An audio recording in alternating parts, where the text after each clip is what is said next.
twinjiye ahantu ujya kumva ibuye utazi n'umuntu uri guteye sibyo twinjira mu nzu zikubita abantu barasohotse mu nzu badakodesha hanze kubera abadayimoni batuye mu nzu nta nzu nta n'umupfumu nta n'urugo na rumwe rukumva nta n'ubupfumu ibi yavuga ngo abapfumu ngo barakorera ubupfumu bwabo nta mupfumu ushobora gukora ubupfumu bwe ku butaka amagaza ibyo nkubwira ni ukuri ubyumve cyangwa ubyemere kuko ngo Salomo nta mbaraga afite najya no kuzishaka ahubwo nizo nshaka ngewe nizo nshaka kuko ngewe ndi umurwanyi nkunda guhanga n'abantu bafite imbaraga ahubwo kuruta uko nasanga umuntu yambaye umubiri n'amaraso banyemerera ko nuva inyamata Salomo atazongera gupfumaguza nta bantu bazongera gusubira kwa Salomo uzahafunga burundu uvuga uti guhera uyu munsi mbonye ko ndavuze ngo nta muntu n'umwe uzongera kwinjira kwa Salomo agiye kubura amavura hanyuma se kuko wavuze ngo nta takuhagararaho ngo hagira umupfumu ako kanya mihango y'ubupfumu bizahagarara ntabwo ako kanyemere kuhakorera ibirenge byanjye bigihari biravuga ngo Yoshua rukumva Yoshua Salomo yasigaye ahagaze none nicyo nkubwira ngo amabandi yivanze nirondo none pastor ubundi buriya niyo pasiteri yajya guhangana na Salomo wenda pasiteri akanatsinda ariko se ubundi iriya ntambara buriya yari ikenewe wenda reka baze uwo mukozi w'Imana muri kumwe numva ngo uri gupanga urugendo shuri niba ari urugendo shuri niba ari urugendo ntambara rwo kujya guhangana na Salomo ubundi Salomo ubundi kujya guhangana nawe uri umuntu ari umukozi w'Imana ubundi byari bikenewe buriya ntabwo ikikenewe ari uguhangana nawe ahubwo nk'abakozi b'Imana turi kumubuza kandi twaranamubujije mu buryo bw'amasengesho nta n'ibyo muzongera kumubonaho ibyo mvuga nuko turamubuza muzongera gukina zira tekinike yego nagenda afata abamama pampe twabonye baraba basitari twabonye akunda kujya bakanyombye areka kuzanamo ikintu kitwa ngo nabakozi b'Imana gukina tekinike ariko se buriya shaka abandi parido gatoya buriya ari Salomo ari n'abariya bitwa ngo nabakozi b'Imana zana bakanemera buriya ufite amakosa akomeye nini n'abakozi b'Imana ariko se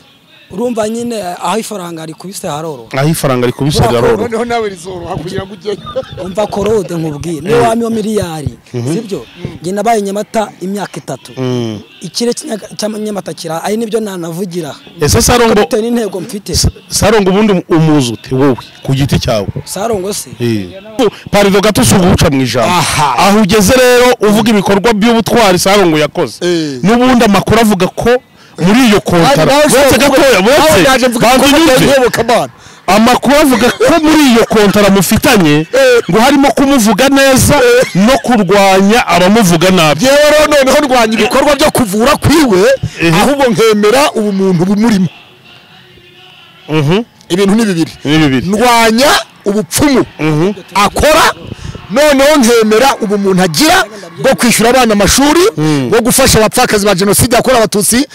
kubasanira amazu yabo gutwara abadamu babyaye akabajyana kwa muganga atanze imodoka ni byiza kubaka kaburimbo ni byiza ariko ndwanya mu myemerere yanjye niya Salomo ntabwo twemeranya bari ba pasiteri rero sasa bagira gutya bagatera intambwe ni ukuvuga ngo uhakanye ko wenda bihakana mwari mufitanye urayiciye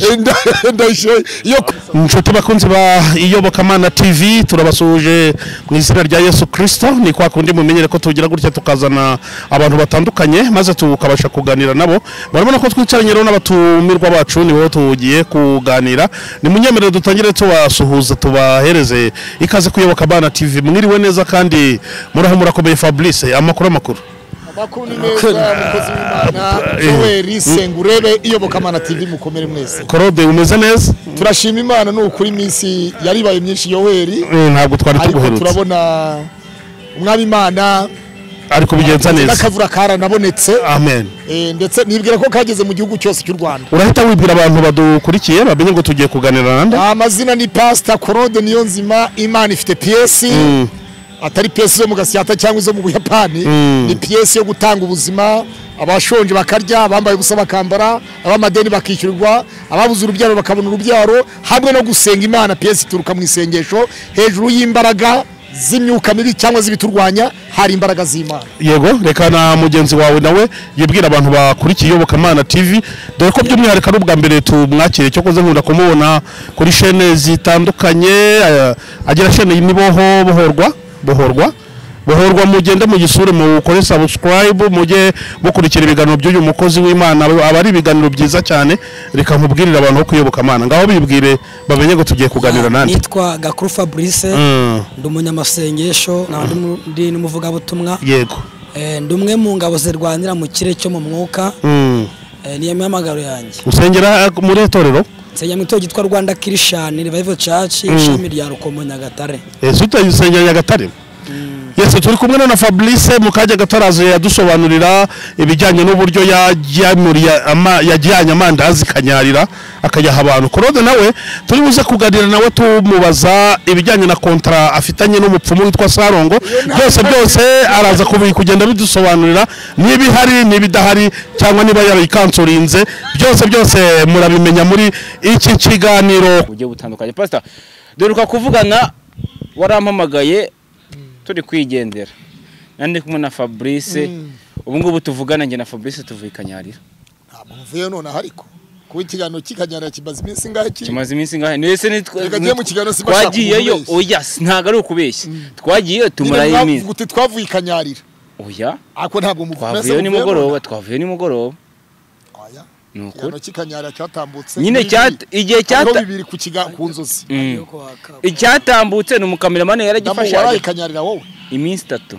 warayeyo iminsi 3. Imana yavuze iki yavuganye nawe ngo iki? Ni byinshi ntago ari ngombwa ko tubishyira hanze. None se Kanyarira wagiye amagana he na he? Ikanyarira nazengurutse ahantu henshi nyine. Kizaburwa wayisengeyemo? Kizaburwa ntago nayigiyeyo. Aha ni Kanyarira. Ni Kanyarira. Wagiye ku mazi urazamuka hejuru. Ariya rero uzamutse ubusenzi iminsi 7 mu kuzamuka. Iyo ubarutse na none uriya musozi ku mazi ni iminsi 14 ubu tuyibitseho. Hanyuma Imana yavuganye nawe ngo iki? Ntago ari ngombwa kubishyira hanze Pastor. None se iyo wajyanye kamera rero uba wagiye mu izina ry'abinzozi zacu bose TV. Nanjye ndimo nabo muri Amerika barimo, Canada barimo, Australia, Schengen, Africa, East Africa, abanyarwanda bose kuri bo wabagiriye. Yego. Kandi wajyanye kamera. Oya ntabwo nayo ngiye mu kazi ariko. Kandi nabibonye kamera ndara. Oya Fabrice yatanze amandazi. Ari amandazi. Ikiganiro kiratangiye cyangwa kiratangiye? Turatangiye nta kibazo. Fabrice. Ariko Yesu ashimwe cyane muhungu wanjye. Hanyuma mfite ikibazo. Ari amandazi. Mwahereye abantu kuri kamera. Umuntu ugiye Kanyarira abagiye gusenga. Kanyarira si ubutura abantu baturamo. Yego. Wabyumvise neza? Uko Kanyarira ahubwo Kanyarira haba abantu aba. Kanyarira haba abantu babiri. Hari umuntu uhagurutswa n'ikibazo afite. Yego. Agiye gusenga kwiyiriza ubusa no gusenga y'Imana. Hari n'abajura wabyumvise? Hari n'abajura bagenda bakirara mu bantu baba Kristo bari ku musozi wa Kanyarira. N'abarozi bagiye kuruga ubwo ni 3 kwanza. None amandazi yariwe n'abarozi, yariwe n'abajura, yariwe n'abakristo bafite ibibazo byabo byabajyanye Kanyarira. Fabri wayahaye bande? Byabiri amandazi ntabwo twagaburiye amandazi kuri kamera kuko twaragiye bafite abakuru babo turabibaha turabibegura no babibahaye bariya nabakubitanye nuko babitanze ari kuri kamera nabo uri ntabwo gikorwa cyabereye kuri kamera rwose ababikurikiye n'ibintu bigaragara ntabwo byabereye kuri kamera icyakora wenda turi kuzamuka baradufashe nyine turi kujya ariko igikorwa aricyo ntabwo cyabereye kuri kamera. Aragusubije ni byiza cyane. Haraba bafite abana reka ntunganire ubwo ngaruke haraba bafite n'abana baba bagiye gusenga kandi ubutike bamagane epfo cyane kure cyane kandi hari n'abamara y'iminsi batanari Uwiteka guhumugisha kwagurira imbago. Ni byiza cyane. Ibyo bibaye ibyera birera ibyo birera. Yego. Fabrice rero Pastor Fabrice ni umukozi w'Imana. Nyine bazubwire Fabrice ninde? Reka ngiye nyine uburyo ngiye kumukubwiramo. N'ikintu cyatumye ngiye mbatumira. Fabrice ni umukozi w'Imana. Ukuri n'impano afite cyangwa se wenda ari buze no kubyivugira. Uvuga impano rero urambwira impano afite izarizo kandi utari nyirazo. Nakabyivugira reka byivuge z'Imana zimukoresha. Zimukoresha. Wowe ntabwo impano ziwuziza. Yego ariko arizo mbona zera imbuto hari izo mbona oya rero ntuze kumfata nkuko wafashe Gakwaya na Fabrice yende mu kiganiro mbasha kuvuga kandi no kumureba mwamenye Fabrice niyo turi mu kiganiro hano hata Fabrice ni zihe mpano z'Imana zigukoresha n'umwuka wera mu ijambo rimwe umwuka wera Pastor hari ikintu nashaka kukubaza hari ibiganiro nagiye nkorana na Fabrice yivuga niko ndi bubivuge erega je nakubwiye ngo yivuga Fabrice uyu ni umugabo ubasha kwivugira oya reka mbivuge Yesu umva Yesu amaze guhumura impumyi barayibaje bati ni ukijije yegereze microphone ko tuguheruka uri impumyi wakize ute yego abafarisayo babaza ababyeyi b'impumyi ababyeyi barabasubiza abafarisayo bati ni umugabo nawe azi kwivugira yivugire uwamukijije uwari none wowe uravugira ute Fabrice nje ndi kubaza Fabrice ntacyo reka nivugire reka yivuge impano ya mbere Korode niyo yahereyeho yayitubonyemo kwikanyarira yo gufasha naho Imana avuze ngo nibasoka mwuka wanjye muzabagabo kumamya urumva rero impano ikomeye no gutunga umwuka wera ndetse na Yesu kubera ko iyo wakira agakiza ukakira Yesu atangira gukoresha mu mpano zigiye zitandukanye urumva rero ngurira mu impano cyo kizamini cyanyu nako twaje kumurika impano gusa umwuka wera utanga n'impano n'umurozi nawe aratanga n'umujura nawe ari ava kwiba yarangiza agatanga noneho iyo mpano ni impano nyabaki impano imeze gute se oya kuko mwavuze impano y'umwuka wera ariko impano y'umwuka wera muzaba abagabo bo kumamya Yerusalemu ni Yudaya nduvuga ngo rero abagabo bo kumamya uwo munsi umwuka wera nabamanukira umwuka wera iyo bamanukiye abantu baruzuzwa bakajya mu ndimi bamwe bakavuga indimi ziwabo kandi indimi bavuze icyo gihe ntabwo ari tuvuga ngo rima shaka oya umugande yaravugaga umwongereza akamwumva umwongereza yavuga umukongomani akamwumva umukongomani yavuga umuzambiya uvuga ikintu zakabasha kumwumva bavugaga indimi zakavukire ziwabo none impano ni izimeze gute kuko ubu turimo turinjira hari ahantu ushaka ngo twinjira turi bwinjira kuvuga kwa yero kwa John nabisobanuye mu ijambo rimwe ni impano y'umwuka wera kuko twahawe imbuto itabora imbuto twahawe itabora n'umwuka wera amena hanyuma komeza rero tugakwija ikintu ni bo mvuga ni umwuka wera umukoreramo ariko Fabrice ngewe wenda mvuze ibyo nkunda kumona byatumye wenda mvuga nti wowe uje gutanga ubuhamya nta buhamya bwa Fabrice ntanga aha ntabwo waje gutangira umuntu ubuhamya ahubwo wowe reka mbaze Pastor Claude yego hari ibiganiro Fabrice yakoze kuri channel y'inzozi zacu yakoze ahubwo ubwo turatangira sasa yego avuga ko ashaka cyangwa se arambiwe agasuzuguro umuvuzi gakondo cyangwa se yita umupfumu Sarongo umuvuzi gakondo akorera abakozi b'Imana igihe cyose akina tekinike akora ibintu agaragaza ko imbaraga z'Imana ziri chini y'iz'abakozi b'Imana kandi ibyo bintu bidakwiye ko abakozi b'Imana bakwiye gutuza bakabyihorera bakabirebera gutyo gusa ibyo bintu wabibonye gute cyangwa se wabyumvise gute cyangwa se ayo magambo yavuze gusaba ikintu kimwe damu yego kandi je burya ndi umuntu umeze gutya urabyumva ikintu ngiye kugusaba turagisaba na Fabrice yego yegereza microphone narebye chano ya Fabrice hariho umudamu abwejagura niba ari kubwejagura niba ari nyabingi zabwejaguraga muri we ngo nizo Sarongo yamushyizemo ngo yagiye kwa Sarongo gazimushyiramo ndasaba rero Fabrice azaza n'uriya mudamu imbona nkubone je mwibariza ibibazo bitatu niba atari tekinike za Fabrice nawe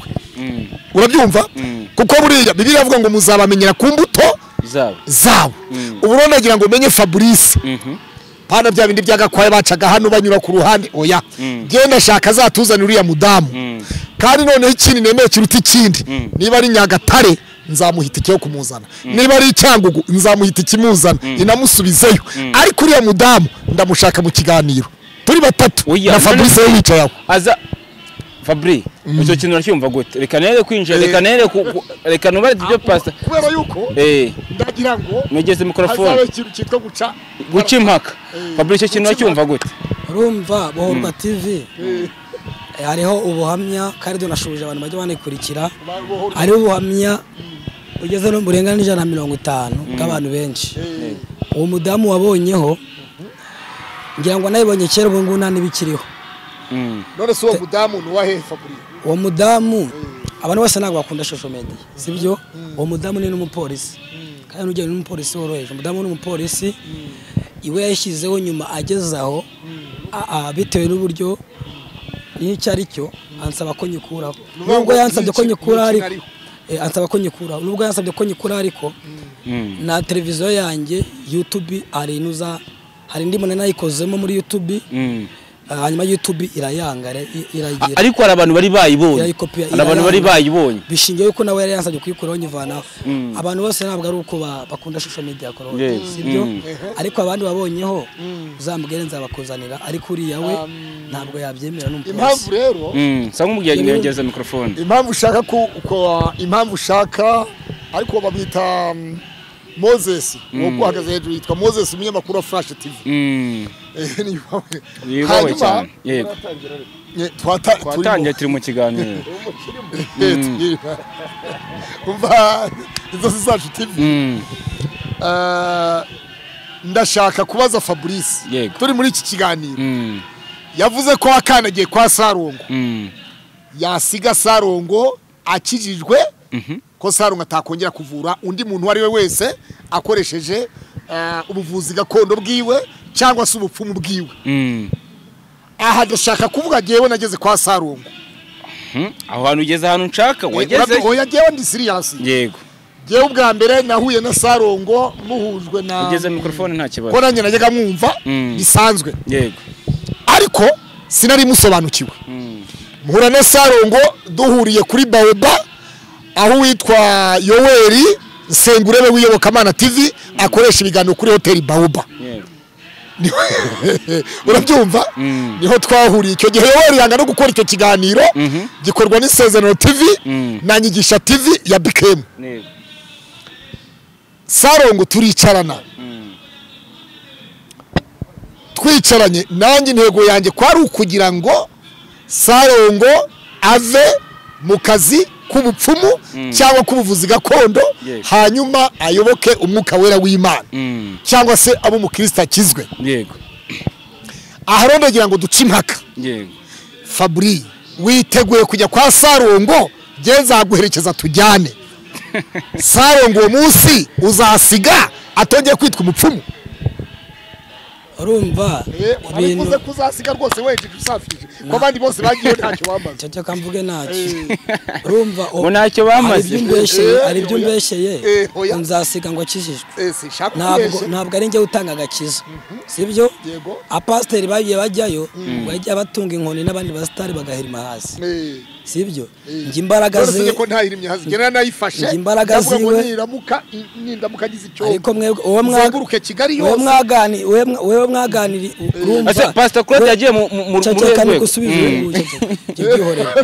abyumvishe wowe mwaraganira nko turi kuganira gutya niko twicaye ntago mwagiye muri deba ngo ajye kuguhana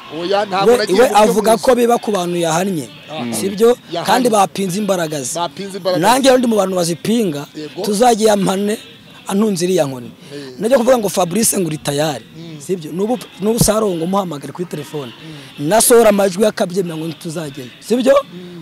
uzahamagara Big Town ihora imupromotinga nanjye ndumwe mu bapinga imbaraga ze hanyuma azanyeka izo imbaraga ze sibyo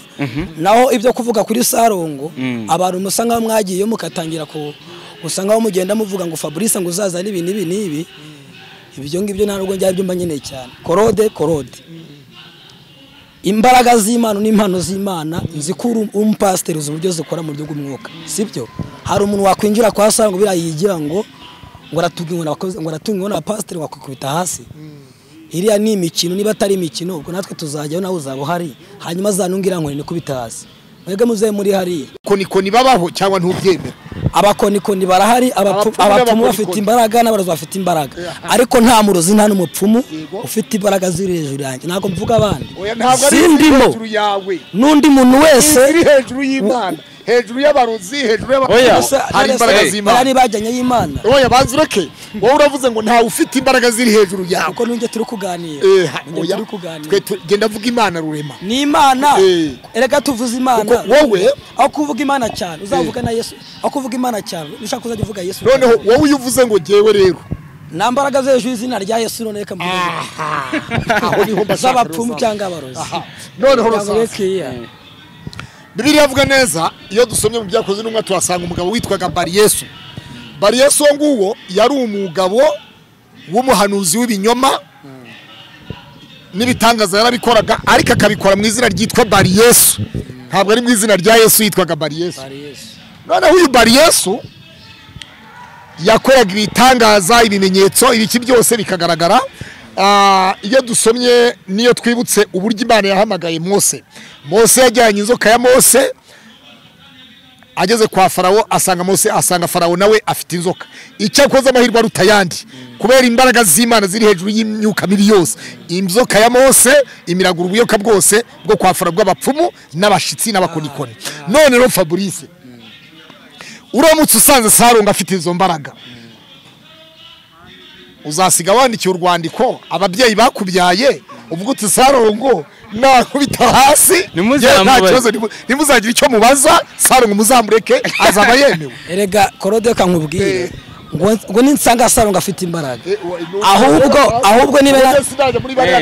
cyaje kangusubize, ahubwo yes nabonye hari wafashe ibicuma, ntabwo ngerageze muri cyaje kangusubize, ahubwo niba naniza afite ajya kuzishaka,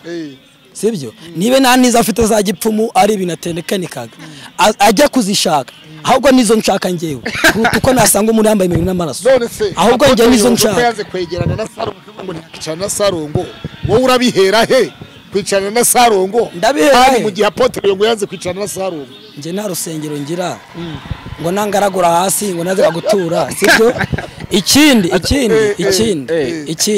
nge ndi mu muhamagaro w'Imana, ntabwo ndi muri nza, ndi mu muhamagaro w'Imana. Na hantu na hamwe wa numa Claude, simbivuga byo gutwika kwa kundi abandi babivuga. Na hantu na hamwe wa numa ku mupfumu muri iki gihugu cy'u Rwanda cyangwa se ku murozi, sibyo? Mbure kuba najyayo. Twinjiye ahantu ya kumva ibuye utazi n'umuntu uri guteye, sibyo? Twinjira mu nzu zikubita abantu barasohotse mu nzu badakodesha hanze kubera abadayimoni batuye mu nzu. Nta nzu, nta n'umupfumu, nta n'urugo na rumwe, rukumva nta n'ubupfumu. Ibi yavuga ngo abapfumu ngo barakorera ubupfumu bwabo, nta mupfumu ushobora gukora ubupfumu bwe ku butaka magazaho. Ibyo nkubwira ni ukuri, ubyumve cyangwa ubyemere. Kuko ngo Sarongo nta mbaraga afite, najya no kuzishaka, ahubwo nizo nshaka ngewe nizo nshaka, kuko ngewe ndi umurwanyi, nkunda guhangana n'abantu bafite imbaraga, ahubwo kuruta uko nasanga umuntu yambaye umubiri n'amaraso. Uranyemerera ko nuva Inyamata Sarongo atazongera gupfumaguza, nta bantu bazongera gusubira kwa Sarongo, uzahafunga burundu uvuga uti guhera uyu munsi mbonye ko ndavuze ngo nta muntu n'umwe uzongera kwinjira kwa Sarongo, Sarongo agiye kubura amavura. Hanyuma se kuko wavuze ngo ntakuhagararaho umupfumu, ako kanya mihango y'ubupfumu ntabwo ako kanya yemere kuhakorera. Ibirenge byanjye bigihari, biravuga ngo Yoshua, rukumva Yoshua, Imana ibwira Yoshua ngo aho uzakandagira azaba arahawe mu minota 5 mu minota 30 namara ku butaka bw'umurozi. Ako kanya ntabwo abemeye kuhakorera igikorwa na kimwe kiri satanike. Ibyo nkubwira ni ukuri, sibyo? Nugenda ukinjira mu gipangu cya Sarongo, ibyo kuvuga ngo Sarongo ntabwo azongera gupfumura, abakozi ngo ntabwo nzamufungira, abapasiteri bagiye ntabwo bafunze insengero zabo kuko batsinzwe, sibyo? Gukizwa ni kimwe. Banza wumve kuko ndashaka ko tubigarukaho. Muri babiri bagiyeyo, umwe nabonye yaraje gusabira imbabazi ku Nzozi Zacu TV. Yaraje nabibonye nanjye. Ese wowe ntuzaza ugasaba ukavuga ngo Mana imbabare nagiye kwa Sarongo, ko ari bwo bwoba mfite. Mana imbabare nagiye kwa Sarongo. Wowe ntuzaza. Korode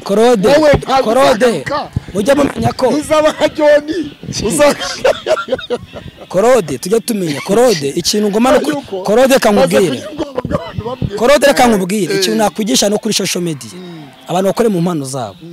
usanga umuntu w'umuvugabutumwa akaza yigisha ibitangaza akajya akigira umuhanuzi kandi ari umuvugabutumwa Claude. Abantu bamenye ikintu bahamagariwe gukora, sibyo?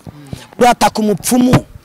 urindo kwataka umupfumu, urindo gutera umupfumu. Wamuvuga butumwa bavuze ubutumwa gwera kwamba kajya ku cyumweru, ukanashaka amavuta y'ubutumwa bwawe abantu bagafashwa, ukabwiriza abantu.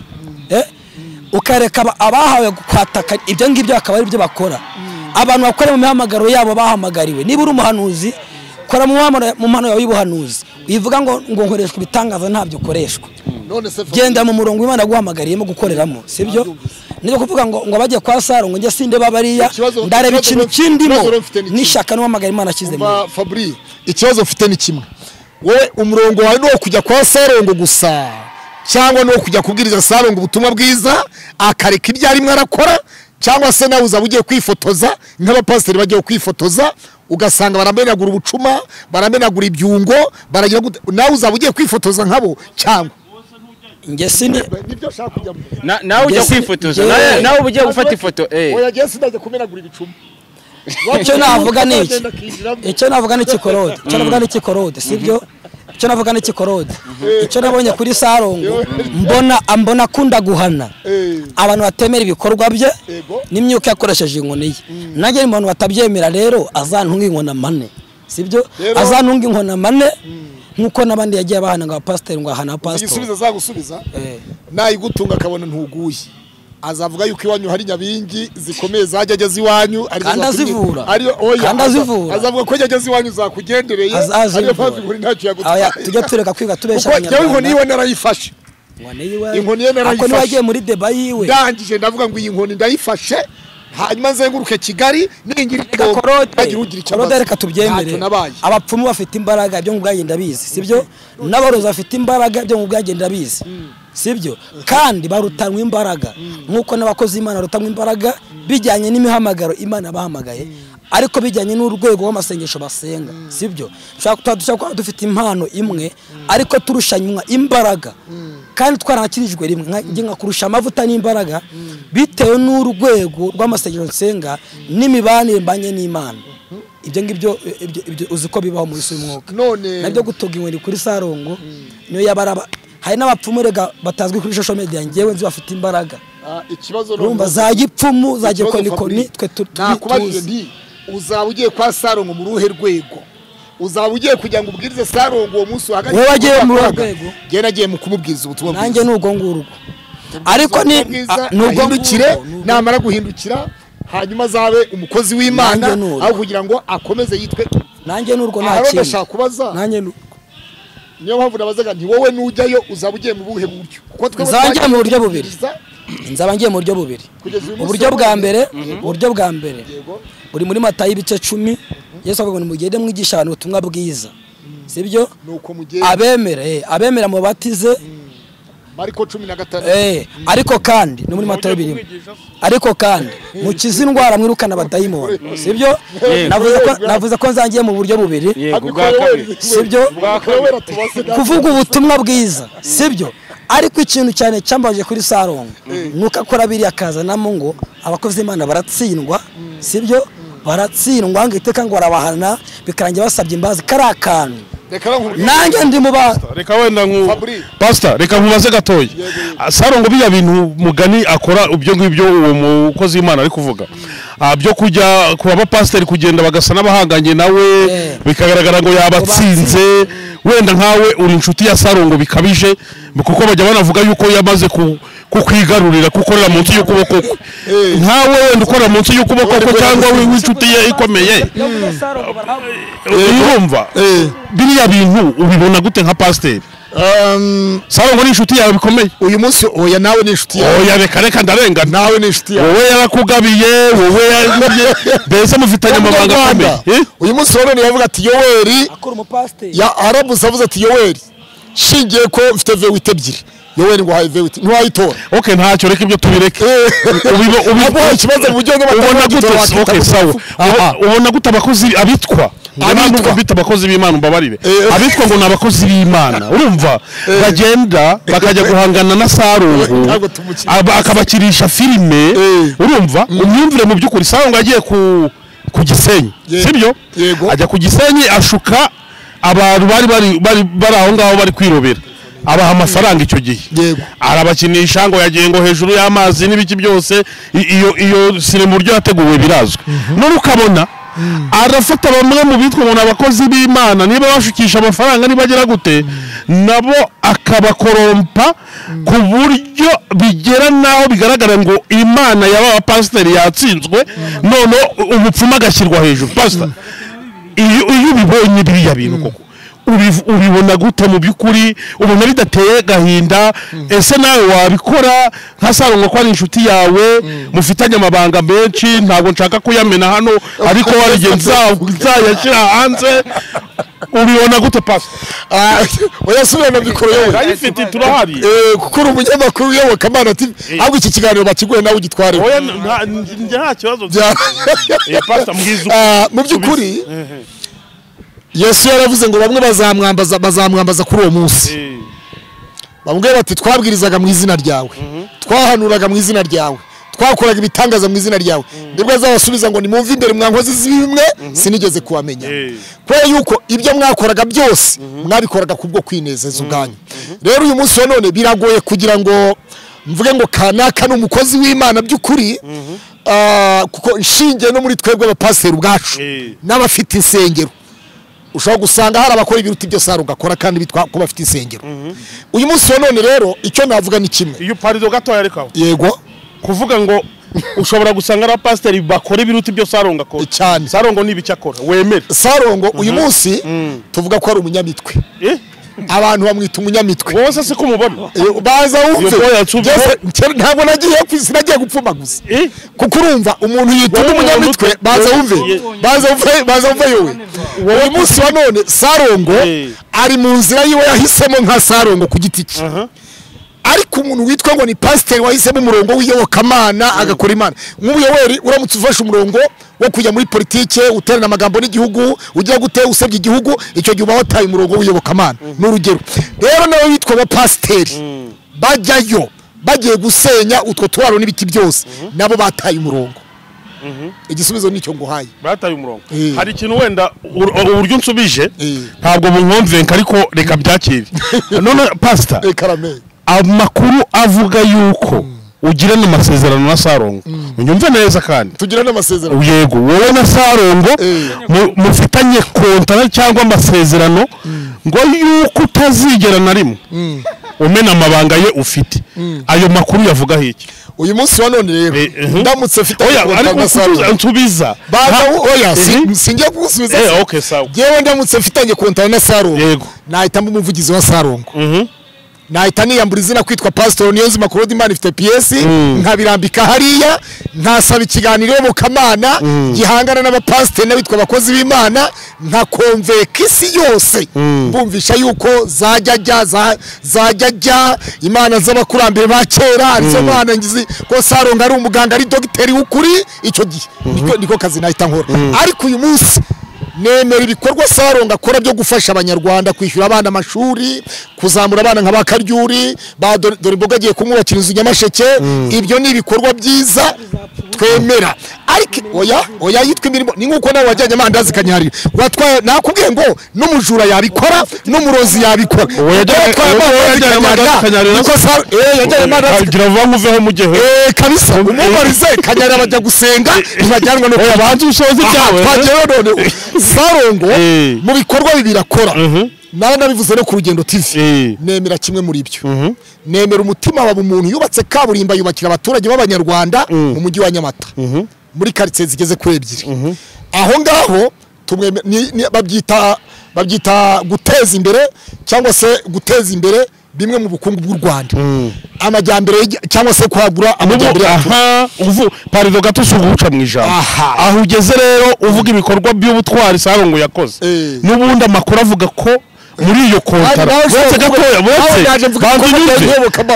amakuru avuga ko muri iyo kontara mufitanye ngo harimo kumuvuga neza no kurwanya abamuvuga nabi rero noneho ndwanya ibikorwa byo kuvura kwiwe ahubwo nkemera ubumuntu bumurimo ibintu ni bibiri ndwanya ubupfumu akora noneho nkemera ubu umuntu agira bwo kwishyura abana amashuri bwo gufasha abapfakazi ba jenoside yakorewe abatutsi kubasanira amazu yabo gutwara abadamu babyaye akabajyana kwa muganga atanze imodoka ni byiza kubaka kaburimbo ni byiza ariko ndwanya mu myemerere yanjye niya Sarongo ntabwo twemeranya bari abapasiteri rero sasa bagira gutya bagatera intambwe ni ukuvuga ngo uhakanye ko wenda bihakana kontara mwari mufitanye urayiciye iyo kontara yigeze ibaho ashesha amasezerano bari bafitanye na Sarongo Pastor Claude arayashesha ayakuyeho urakoze ko nyuma y'iseswa ariko njye ndi kuvuga ibyo wari uvuze nyuma y'iseswa aya masezerano ntayabaye nyuma y'iseswa ry'ayo masezerano hanyuma dore masesi byari bihari nta byari bihari yego reka tuve ku icyo cy'amasezerano ibikorwa nemera n'ibyo ntemera bari abapasiteri rero nanjye ngo bari abapasiteri bari abantu bitwikira oya njye ntabwo mbyemera muranyihanga oya byemera kuko niko bitwa nyine ni kayitoza wowe wizibambura ahubwo turaza kureba icyo Bibiliya ivuga ku bantu bameze batyo bari abantu reka simbita abapasiteri ko sinaba biyabakureho reka mvuge bari abana b'abantu bari abana b'abantu b'abahanuzi batera intambwe bakagenda Sarongo akabakoreraho ubufindo nka buriya imikino ngo bahanganye ejo bundi haraho ni kuri chaîne ibikunzo zizacura bantu dukurikiranye byari inzozi zacu TV baye niyo mukurikiranye yewe uzi impamvu mwemeye kubaza mba nshaka yuko ubundi baravuga ngo nukora ikiganiro ariko bikaba nta nyungu biri bugire mu bwami bw'Imana wapi niyo cyaba ari cyo gutwika ushatse wakireka kandi ngewe abantu bajya bakurikirana ibiganiro byanjye niyo nakora ikiganiro cyo gutwika ariko mba mfite intego yo kugira ngo byibuze umuntu asobanukirwe amenye ngo uriya mukozi w'Imana kuki yagiye mu isoko akagura amandazi akayajyana akanyarira kandi kanyarira bizwi ko abantu bahagiye abenshi bagiye kwisengera Imana abenshi baniyirije ukibaza iryo ni ishyaka ry'Imana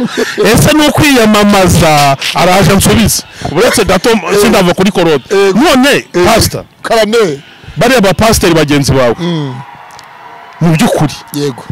wowe iyo ubibona ukabona baragiye bahanganye n'umupfumu ukabona ndetse biragaragaye ko Imana y'umupfumu itsinze Imana yo babakozi b'Imana bavuga bakorera niki wabwira bari abapasiteri ubabona gute mu by'ukuri nkawe gira ikintu unsubiza cyangwa ubutumwa umpera bari abantu bakora ibintu nka biriya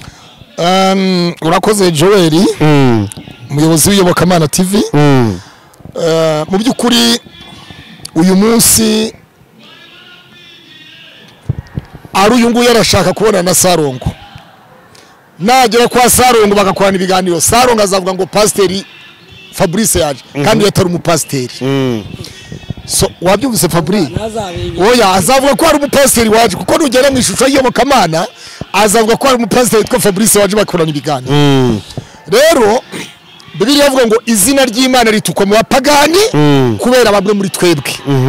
hanyuma iyo dusomye igitabo cya Yuda igice cya mbere kukagira igice kimwe umurongo wa 4 haravuga ngo hari bamwe baseseye muri twe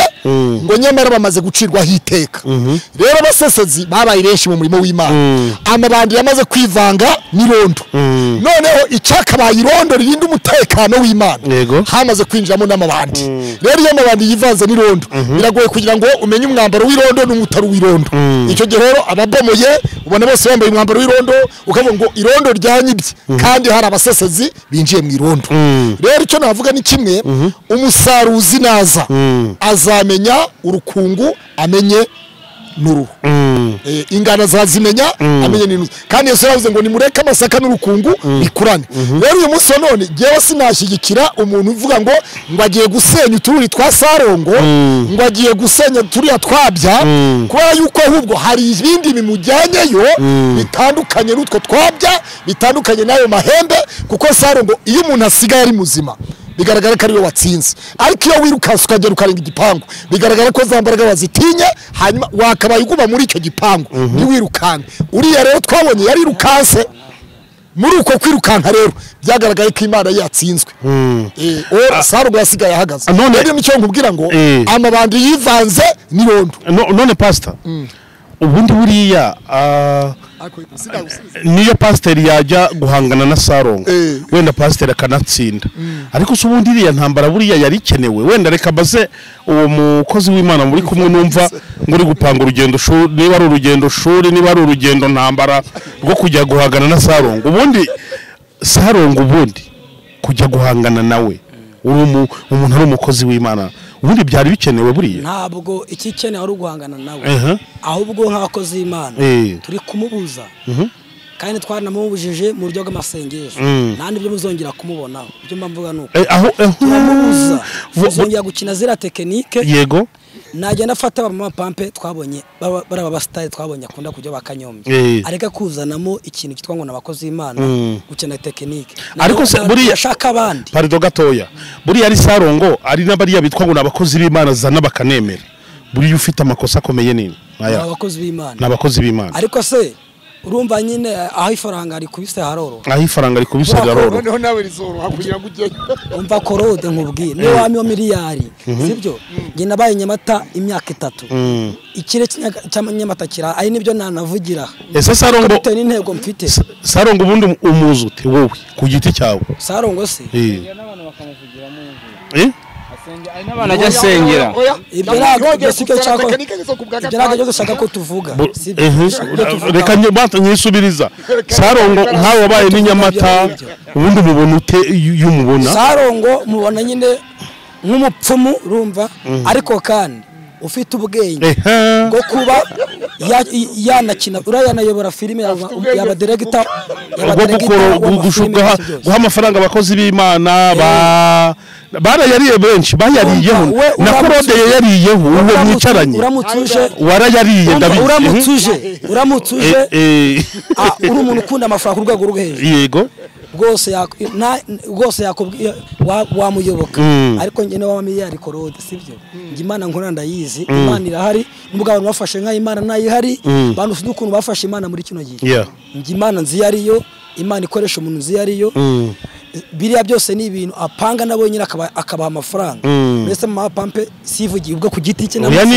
ati yamaye 30 yabyivugiye iki hoya hari nabandi babivuze yowe ukiraho sibyo uyu yafashe umugore nawe bavuga ko yafashe umugore aramubwira ngo navuge ko urabyumva bavuga ko Fabrice kuri channel yiwe ngo niba ari bohorwa uyu yafashe umugore ngo amuha amafaranga ngavuge ko Sarongo ari we wamuroze kuri channel yiwe ahubwo mumbarize we yahaye ngaho uwo mugore kugira ngo ajwigire kuri channel yiwe korode ibyo ni bya bindi byawe byo kuzamura Sarongo kubera za kontara hari bakahita bagira urumva korode ariko atansiyo ikibazo cya korode yambwiye ngo umuntu wavugiyemo n'imyuka ya Sarongo nsa mita nibuka ari umwe n'umupolisi navuze ko ataboneka ahubwo undi nasanze yanaboneka korode nasanze yanaboneka wowe wasengeye wowe akavugirwamo n'imyuka ya Sarongo ndamuru ntabwo wari uhari ceceka kubera icyo udashyigikiye uyu ntabwo nari impaka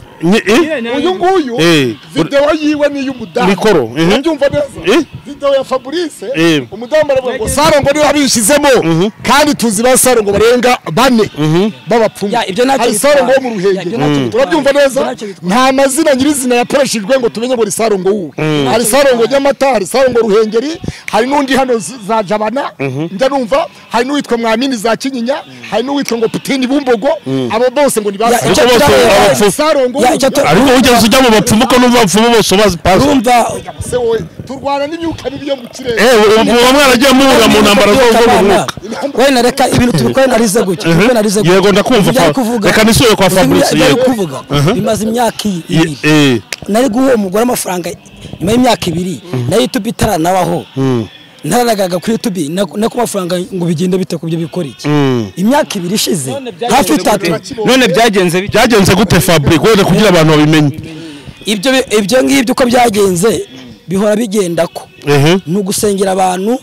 muri deliverance yaba ari mu biterane mu rusengero ku matelefone ibyo ni ibintu duhura nabyo imyuka mibi ikavuga ibintu nk'ibyo nibyo rero arimo aravuga kuvuga nyuma y'imyaka 3 ishize na YouTube icaro mfite naza no kuri nkajya guha umugore amafaranga njye se nari nyafite none siyo myaka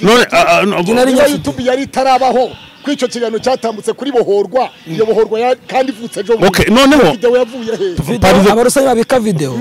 okay ntacyo reka ibyo wene ntitubitideho cyane byana twanabitindaho icyo mvuga icyo tureba niba wumva afite imbaraga mushake mushake afite imbaraga njyewe aba pastor bajya kwa Sarongo bagiye kumena simbashyigikiye ntabwo bashyigikiye nishyigikiye wicyana Sarongo bakajya muri deba ya Bibiliya Sarongo akavuga nge nawe ntawe nshyigikiye nanjye nawe nshyigikiye pastor akavuga ati oya wowe iyo deba wajya makoro politike yose kugira ngo umuntu ayoboke nuko abayigishijwe politike nanjye okay icyo kintu nacyumvise niyo deba ahubwo n'umupasiteri utajya muri iyo deba yawe atari umukozi w'Imana none urahamagara abapasiteri kujya gukorera ibiganiro na Sarongo kujya gusenya ubuzu hari gato ubwo ni ukuvuga ngo uri guhamagarira abapasiteri bose bahaguruka bajye gukorana ibiganiro na Sarongo oya ahubwo bakora ibiterane mu mujyi wa Nyamata iyo uvuga icyo ahubwo noneho Sarongo afatwe n'izo mbaraga aze muri icyo giterane nk'uko Zakayo yasanze Yesu hari igiterane turi gutegura i Muhanga ariko hari iki tuzajya ku kibazo Nyamata mu minsi iri imbere abantu bazakibona Sarongo arabarusha 2 barabarusha reka tujye kwa Fabrice n'amandazi nuko rero Fabrice rero ngafata amandazi arahashye rero ajya kanyarira yari yatetse okay ni Imana yabigutegetse parido gato ya pastor ni Imana yabigutegetse ni umuhamagaro wakujemo wari ufite iyihe ntego ese intego yawe yagezweho nkuko wabitekerezaga urabanza umbwire niba ari igitekerezo cyawe cyangwa niba ari Imana yabigutegetse ya urumva ikintu cyose gifite impamvu naho cyakomotse twa turi mu kiganiro n'uwo munyamakuru muri kumwe Damuru uyu wo ku nzozi zacu ariko nari maze igihe nagiye kuko akunda kurikira amakuru yanjye na Ruka TV nagiye kanyarira dukwiye kiganiro navuye kanyarira ndambwa ati Fabrice kanyara wabonye gute ndambwa ati kanyana iminsi 3 hari imbeho ndi kubyisha abantu byashaka kuzajya bajyayo ariko afite n'amakoti ndambwa ati kanyarira ameze gutya na gutya hari inzu yubatse ushaka kuba wakugamaho ariko kandi ikintu cyanunguye igihe n'ubwoba nabonye abantu bamaze imyaka 2 bahari basenga amezi 8 hari umukobwa nabonaga ku Manuro TV umwaka ushize naho naramusanze ndavuga ni icyo ngicyo cyantunguye okay abyumvishe hanyuma rero abantu bakunda kunkurikira bagira igitekerezo cyo kuba abantuma kuko damu namuganda ndi gupanga kuzasubirayo none abantu bakunda kunkurikira mama muri muri Amerika ntabwo yanjye gurosa byiforoshije aravuga ati Fabrice naragukurikiye nkunda gukurikira ariko ibintu wavuze ko ari abantu babaye basenga wazasura gutyo nk'umusivire nta kintu tujyanye ndavuga ati nta kibazo kuko nanjye numva icyo gitekerezo kindimo ubukora uko byumva iwese akariya group sibyo nibo babikoze ntago ari njye agiye kubikora nge nabaye nk'intumwa ariko twe kureba amandazi twe kureba amandazi abaye ari nk'inkweto wasaga tutazi komanta ngo inkweto kuko byagiye no kuvuga ngo nabantu bagukurikira bamwe babonye wavuze ubuzima bw'abantu babayo bagutumayo hanyuma rero ngira ngo nta kintu bitwaye burya ariko ntabwo ari amandazi gusa nibikorwa byinshi byabaye hari nabo twagezeho baravuga ati reka dupfukame mu dusengere Imana icinzira rwose okay twabuze iti kidukura hano ndavuga ati byo nago njye mbisengera murayiba mu gitondo tubategere mutahe twarabikoze abyumvishe ibyo twarabikoze nago byo kandi ibyo bikorwa kuri bamwe byabaye kuri kamera nago byigize bira kuri kamera ibyo ngibyo cyo kora wenda ndi guteka amandazi byarabaye kugira ngo nababandi babikoze ubone ko ari ibintu bifite imbaraga turi kuryaho n'ibikorwa biragaragara ariko byo nago bagiye kubikora kuri kamera ngo bafata amandazi y'ibiki wapi nuko byagenze okay noneho reka rero mbona nombabaze sasa gira ngo turimo tugenda tuza no kuza wowe utarabaza Kanyari uko tuhazi yego ndahazi hose Kanyarira ni mu karere ka Ruhango ni mu murenge wa Byimbana akarere ka Ruhango ni Ruhango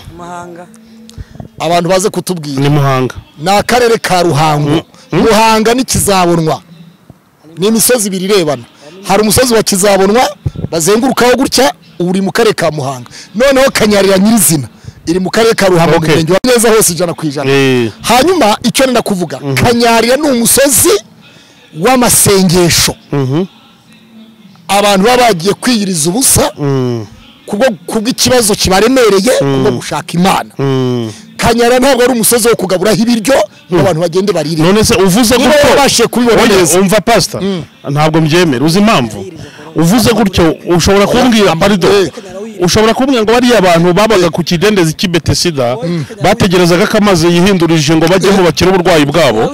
wahita umbwira ngo bari abantu ntabwo bari wemerewe kurya uramutse uvuze ko Kanyarira ngo kuba bahasengera ngo nta bantu abashobora kuhicirwa n'inzara ntabwo nabyemera uzi impamvu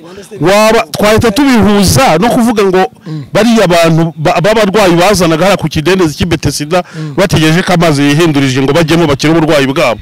ushobora kumbwira ngo kubera ko bari barindiriye gukira ntabwo bari bemerewe kurya ni byaba bingana rero niyo mpamvu nabyemera kuba Kanyarira bahasengera kuri umuyobozi w'Iyobokamana TV urumwe mu bakangurira ibikorwa bya leta abanyarwanda yego avuze ko hari abamaze imyaka 2 babakanyarira kandi mu myaka 2 ishize twari muri covid nzi neza yuko inzego z'umutekano zazikikuje Kanyarira nta muntu numwe wabaga ku musozi wa Kanyarira iyo myaka 2 bayihamaze gute kandi nzi neza yuko leta icinsererezi zo ku muhanda n'inzererezi zo mu mashyamba mu rwego rwo gushyigikira ibikorwa bya leta ninde umuntu ushobora kumara imyaka 2 Kanyarira reka tureke gukora reka abashambre buretse gatoya ko mpazi neza Kanyarira nta murozo uvura umukarabya urumva Moses abije murumva noneho dore umva pastor Karame reka tureke gukora politike religieuse cyane nona buretse gatoya kuvuga yuko covid yaje no kuba turi kuvuga yuko Fabrice yagiye hakasanga abantu bamaze umwaka buretse gatoya yo tubwizanye ukuri nta mwaka ahubwo iki kiganiro leta iramutse ibyumvise abantu batuye Kanyarira bahamaze imyaka 2 tuzi neza ko hari umuntu wigeze gukora accident katari twe twabahatuje ntabwo leta twumvishe ntabwo ari twabahatuje ahubwo twabaduhemba bavuga ati murakoze kuturangira no pardon gatoya ntabwo nshaka ko ibyo tubitindaho udatuma ikiganiro cyanjye kitagera ku ntego ahano twicaye sorry impamvu Kanyarira agenda haza urumva yowe Fabri hari abantu badukurikirana ku nzozi zacu batazi Kanyarira ngewe Kanyarira ndayizi ndayisobanukiwe waba unyuze mu mujyi Gitarama ukambukiranya mu ishyamba ukazenguruka Kizabonwa waba unyuze munsi ya Kabgayi ukagenda ukanyura ku ishuri ryahitwa Impanda umva nyine hose urahazi birumvikana ko Kanyarira ngo nta buriri buhaba bavuga ko ubundi baravuga ngo utabusya abwitumira noneho kuri Kampala Prayer Mountain ushobora kujyayo ugasanga hari umuntu amaze imyaka 5 none se umukozi w'Imana Yoel Mpuzi ukabura umukozi w'Imana usoma Bibiliya avuga ngo akaboko k'iburyo nigatanga akibumoso nikabibona amandazi bayateka kamera yateka amandazi baragemura Kanyarira kamera bayahereza abantu ese uwo muntu reka ngusubize agaciro yahawe nakari mwara ry'iryo rindazi buretse gatoya rero mubwire menya ko banavuga ngaho umupira warengeye niba Fabrice yarahuriye n'abantu kuri social media unyumve neza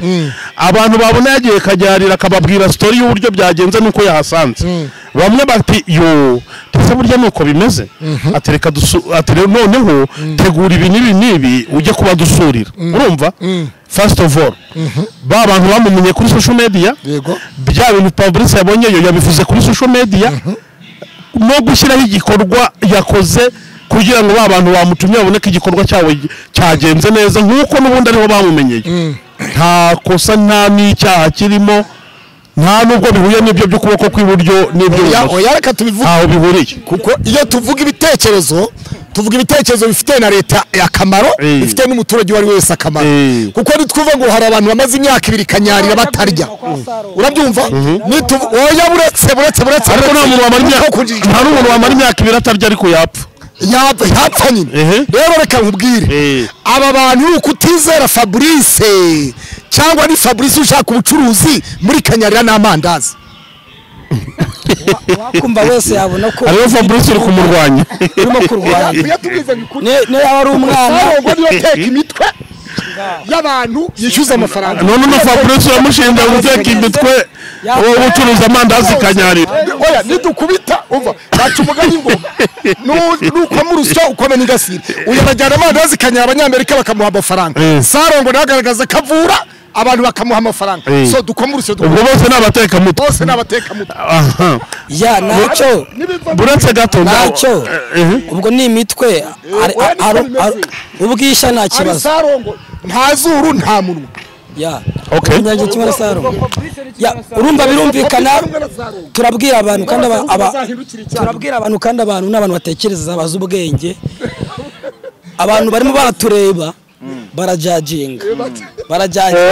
n'abantu bafite ubwenge Fabrice njyewe ntabwo mvuze ngo niteka mutwe oya ntabwo barajajinga abantu batureba ibyo bintu babisanga hari ukuntu umuntu akubita abapfumu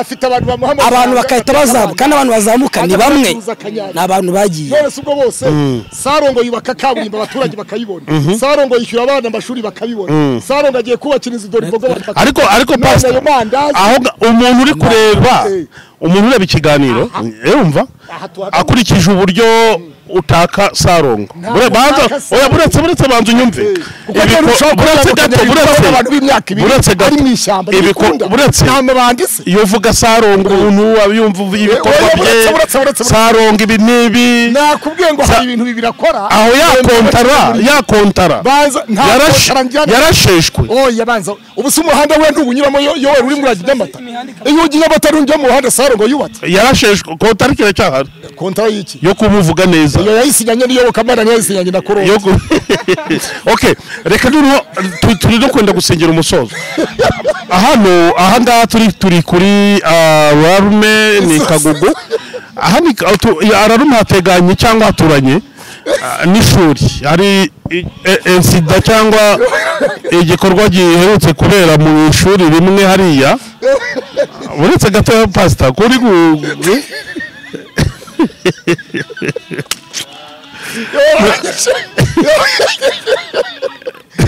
komeza hari ishuri rimwe hano rya primaire ngira ngo rya Kagugu yego riherutse kuberamo ryabaye ejo icyo umuntu yakwita standard pastor icyo iriya nkuru hari icyo yizeho iriya nkuru byagenze nayibonye muri social media kumwana ngo rimwe yihinduraga inzoka ubundi akihindura igiceri ariko ntabwo nahageze nabonaga director w'ikigo asobanura abanyamakuru sinahageze nanjye none suriya mwana buriya none uko muvuga ko muri abakozi b'Imana yaba Fabrice yaba wowe n'abandi bagenzi bawe mwagiye kumusengera mucakira niba ari amagina murimo aravuza induru amusohoke uwo mwana rero amakuru mfite abakozi b'Imana bahise bagewe nimugoroba bahise oya barahari narabakurikiranye kandi bagiyeyo harimo abuzi feedback ni bande oya sinshaka kubavuga amazina ko ntabwo bantumye ngo bivuge ariko kugeza ubwo tuvugana umwana ari muri ntuze itari nk'iyesho basanze se ko ari imyuka mibi yamufataga oya ni imyuka mibi kubera ko na directeur ubwo yavugaga ko atari ko yarinjiye mu kigo ameze ko ahubwo yari yabanje no kutamenya niba ari byo koko rero urumva imyuka mibi n'abanyeshuri ubwabo barabyemeza barabihamya ko yahindukaga inzoka nuko nabyumvise nanjye ubwanjye ariko abo mubona avuganye nabo bagiye kumusengera bavugaga yuko harimo umwana yatoye kamitende bamwirukanyemo izo dayimoni icyatumye Yesu avuga ngo data arakora nanjye ndakora nuko yarazi ko shitani nawe afite imbaraga ese pastor wenda reka nse n'utebya gatoya hari umuntu wari wasengera urimo abadayimoni bakamuvamo usibye n'urimo abadayimoni usibye ko yagize nkana twajyanye nawe mu murenge wa Juru ahitwa Musovu aho wari wapfuye n'abapfumu bazanye ibiki byose navuze ngo arakira mu izina rya Yesu arazuka baho ibyo rero si ubwa mbere si ubwa kabiri niyo mpamvu navuze ngo imbaraga z'Imana ziri hejuru y'imbaraga z'abapfumu ziri hejuru niho uransubije ati uretse no gusengera abantu barimo abadayimoni n'uwahereye waramuzuye yagomba kuzuka Yesu yavuze ngo Lazaro zuka kandi Yesu yavuze ngo nimwizera imirimo nkora mukizera ibitangaza nkora mwebwe muzarukora ibiruta none se ko hariya mu bitaro bitandukanye abatandukanye abantu birirwa bapfa kuki mutajya kubazura ubundi mukazura nk'umuntu yo mu giturage biraho nabyo numvaga cyagera ku buryo babimbwiraga ni ibintu byasaga n'ibirimo amarigondo ukuntu ibyo ntabwo bizi izo ngoni ntabwo zizi. Yesu ari mu mujyi wa Yeriko, Zakayo ahagurukijwe n'umwuka wera w'Imana. Iyo umwuka atarafata umuntu rero ntabwo ashobora kugira. Yesu yakiza ashobora kuba yajyaga mu giterane cy'abantu 10,000 agakiza umuntu umwe gusa. Yesu abantu 9 baragiye bamanuka kira mu mategura, hanyuma bari barwaye bameze nabi. Nyuma noneho muri bantu 9 haje gushima umwe wenyine. Yesu aravuga ngo ko mwari 9 ko mwari 10 abandi basigaye hehe. Niyo magambo rero umugore wari uri mugonga imyaka 12 yatanze ubutunzi bwe bwose mu bavuzi hehe byose biranga, ariko yumvise Yesu ari mu giterane biravuga ngo arahaguruka aragenda arabyigana mu bantu akora ku ncunda za Yesu. Rero urumva ni byiza yuko niwe uzumva igiterane kiri ahantu bati muzana abarwayi ugire gute kumva, ntabwo wagenda mu rugo rw'umuntu wari wese ugenda ubaza ngo hano nta murwayi cyangwa ugenda upfe kwitumbukiza mu bitaro, waba ugiye kubuza umudendezo ubuyobozi bw'igihugu bwa minisante bw'ibitaro, kuko urumva icyo gihe uvuze ati genze gusenyera abarwayi bari hano bose bataye, icyo gihe waba ugiye kwivangira leta mu kazi. Noneho ndabyumva Fabrice nawe arawazuye ngewe se ntabwo ngenzura abantu abasenge barazuka nazutse ni haraba Imana yawe yazuye ni Yesu wabubazuye. ngira ngo ni ibintu byumvikana cyane, ngira ngo inzozi za reka tugane ku musozo w'iki kiganiro cyaba kirekire cyane kandi ariko gifite umumaro. Dore rero umumaro iki kiganiro gifite mu by'ukuri nk'umwanzuro umuntu yafata. Bantu mwebwe baravuga ngo ibishashagirana byose samata. Noneho abantu bakwiye gushishoza cyane muri iyi minsi kubera yuko hari imyuka myinshi itandukanye, hari iyo kuvangirwa ikorera mu bitwa abakozi b'Imana, hari y'abapfumu, ku buryo ibyo bintu byose utabikontoreye neza wakwisanga wageze mu rwobo cyangwa waguye ahantu habi. Mureke tube maso dusenge ariko tunagira n'ubwenge. Reka rero dushimire cyane Claude ndetse na Fabrice baduhaye umwanya wabo maze bakatuganiriza bagatanga ibitekerezo bitandukanye. Hari aho tuba tugenda dutebya mu buryo butandukanye. Fabrice aho Claude yavugaga ati yaba Sarongo yaba Fabrice mwese muri abateka mutwe, ntabwo bivuze ko Claude yakwise umuteka mutwe, kwari gutebya mu kiganiro kugira ngo kigende kiryoha kandi umuntu wese yumve yuko tutajana nubwo kurwanya Sarongo kuko ntabwo tumurwanya, si twebwe twamuhamagaye, ahubwo icyo dukora twamusengera Imana ikamuhindura kugira ngo abe mwiza, tutumubera impamvu yo guhinduka. N'ubundi buse bwose buba bwagiye buza mu biganiro